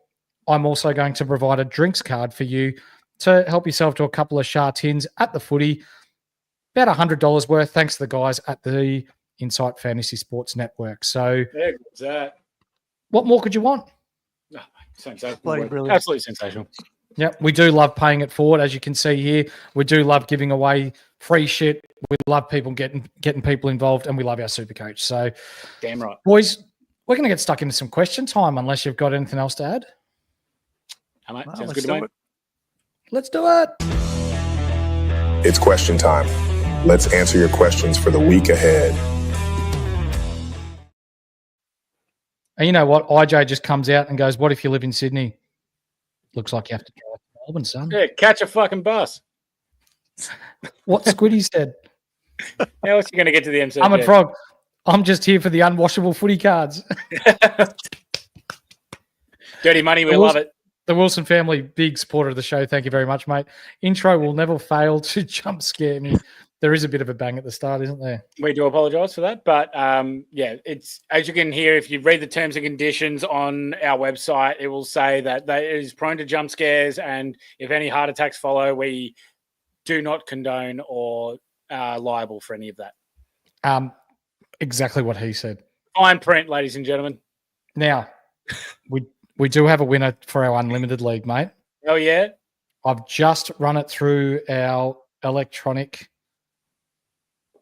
YouTube. Yes. The Days of Will, coached by Chris. If you're watching this show, you win a Standard Squeeze pack, thanks to the guys at the Standard Squeeze, just for being a part of our league. DM Horse on Twitter or Patreon or something like that. So the Days of Will. The Days of Will. Very active on our WhatsApp group. He'll be in touch. Yeah. Is he? Beautiful. So the Days of Will, coached by Chris. You are our winner. Please DM me. Love that. Let's Horse. get back into these Questions. Jonas. Fuck, I've missed this bloke. Who's got the balls to start Sam Taylor D5? No, that's enough. You're too sober. Next. No, mate, I'm not. I liked the score last week, but I can't. But I can't do that. 380. If he was lowering cash, I would be genuinely super interested. Yeah. But 384 is just iffy. Yeah. Deadly gets paid in lucky massage vouchers. Well, he gets paid That's more. facts. That is facts. He does love I've a seen massage. Corey loves Anderson at M2. It's not a bad play. Yep. I just don't like that buys play. work. Yeah. Make the buys work. It's not a bad play. Yep, exactly right. The buys are the bitch. Deadly. Fade Hollins. Fade CKC. Fade Bond. Unreal. I hope that he means, if he means Elijah Hollins, then that's just low-hanging fruit because he's out. So Deadly should be better than that. So I'm guessing he's going to say Ollie. Yeah, I would say so. Or both brothers. Yeah, just all. Yeah, that's fair. That's fair. Yeah. Armoured Frog tends to like that we're catering to our South Australian audience with pictures. Well done, Hurls. That's just outstanding work from you. Jonas is going TDK into Gauntlock. Yeah, I feel like that's going to be a lot of people. The Wilson family has locked in 341, mate. Make sure you get that. I will do. Plugger's going Lloyd Meek, 151 against the Flagdons. Interesting. Nah. The Ruck Killers. Hurls. The Ruck Killers. What's your squeeze of the week then, Hurls? Oh, I'm not gonna go Max Gawn because every man and his dogs pick Max Gawn now, even though I think he'll get the most. You're not going to win any competitions. You're not going to pick any. Yeah, you're not winning competitions going with the crowd. So I'm going to go with TDK 174. Beautiful. Okay. Love it. Nice. Horse? Yeah. Well, I can't pick the Campbell Chesser. You can. So you know what? I'm going to back my boy Deadly. Matt Rowell, 164. Damn. Okay. Boys, would you pick Jackson Pryor over Malcolm Blight? Yes. Comfortably. Cheaper and better job security. Yep. Correct. And not just a tall guy that just stands there and you've got to hope for a shitload of intercept marks. Not on McGovern's level. Yep. Chris Davis, is Geelong going to make it through the game with all their cotton on? Wait, that's cool. Brilliant. That's brilliant by you, Chris. Well done, that man. Well done. This one, imagine the SuperCoach community rejoicing with Bevo being shown the door. They absolutely would. It would be elite. He'd be absolutely late as well. Lockie Bramble responsibly, of course. If you want North and Darcy 4 goals, it goes up to 1967 on the tab. Very, very nice. I prefer Darcy for 8, but I'll take what I can get. Yep. Grant, this must have been when your internet dropped out. You need to put a new rat on the treadmill. Hurls. That's it. No, you're right, Hurls. Hey, don't let them get you. Internet was okay tonight. I'm okay with the internet. It was a different issue. What else we got here? Yeah, no Anderson. Yeah. Box. All 1 leg and all in the chat. Love to see it. What about there, Squid? You're in charge of the NBA. Did he get some blood circulation issues after wearing those big baller brand shoes, or? You know what? I actually have no idea. All I know is that he has 1 foot now. So I don't know. So it could be a publicity stunt for all I know. It works. Plugger's saying he's not giving that idiot Draper the ruck killer cape. The bloke's running on 4 brain cells, which would be 3 more than Brody Grundy. So up yours. Damn. I'd still want to know if it's Draper or if it was Goldstein. Because if it's Draper and Brian and we're getting good ruckman back, then, hey, we can start to look into a bit more. I guess Lloyd Meek will tell us. Yep. Squeeze the week. Wits, 161. He's all about actually. Wits. Yeah. It's actually not bad. There were a lot of weeks, like I know it might sound obvious, but there are a lot of weeks last year where the standard squeeze pack didn't go off, Squid. Horse, do you remember the week where Bodie Uland decided to get the highest at one point? He had 152, and he was the squeeze of the week 1 week. So some can be obvious, some can also be completely out there. So you just never know. And if you're the only bloke who's picked that player, even if you're 100 points out, are you still the winner? Is that how it works? Damn right you are. You're the closest. Yep. Yeah. But unless you're Deadly, who's mates with Bodie Uland, you wouldn't be picking him. No. I mean, hey, look, you never know, Horse. Sometimes the rank outs. Who got squeezed the week in the practice matches? I think it was Sheasel, wasn't it? Oh, it could have been. But it was Sheasel. Fair shout to Deadly. He's watching both sets of Deadly's eyebrows tonight. Wow. Oh, Deadly, Jesus. don't let him do that to you. You're beautiful, King. Earlier in the show, they were all about bloody Deadly, so I've got to give him some shit. Otherwise, his head will be too big. That's so true. But you're right. I will give the man credit. I know he's in the chat, but he has done a power of work in the Patreon, and we really do appreciate that. Well, I do, and I know you boys do as well. Absolutely. Before we knock off for the evening, Hurls, whereabouts can we find you? On the couch for the next 4 days. Fuck yeah. On Twitter. So Silver Top Hurls. Just if you are following me on Twitter, maybe mute me between 7:30 and 10:30 on Friday night while Essendon are playing. Yeah. But other than that, it'll be SuperCoach talk. Absolutely. Squid, the new father in town. Congratulations, my man. We're all very happy and stoked for you. Where can the guys at home find you? The hospital and then on the couch with Hurls. So, yeah, my days are pretty much solid. So, I very much, agree with Hurls there. Good luck to you guys as well on your quest for ending the drought. I love, just, that's what we do. Weakest piss, be better. But, you can find me at SC Squiddy, and, I'll be talking a whole bunch of mayo as much as I can when I'm not with the new boy. Awesome, mate. Ladies and gentlemen, that's going to do us for this evening. But as you've seen tonight, this is going to be a constant throughout the year. You're going to get plenty of banter. You're going to get plenty of jabs at each other, but you're also going to get some pretty good SuperCoach content. So if you haven't yet, please hit like, subscribe, and the bell. We're going to make SuperCoach as enjoyable as it can be for you guys at home. So then it's not going to be a tough listen. It's going to be enjoyable. You're going to piss yourself at times. But you know what? We just fucking love having fun here. And that's what SuperCoach should all be about. So even if someone fucks up in round one or you don't score as well as someone else, at the end of the day, it's just a game and we're all here to have fun. So stick with us.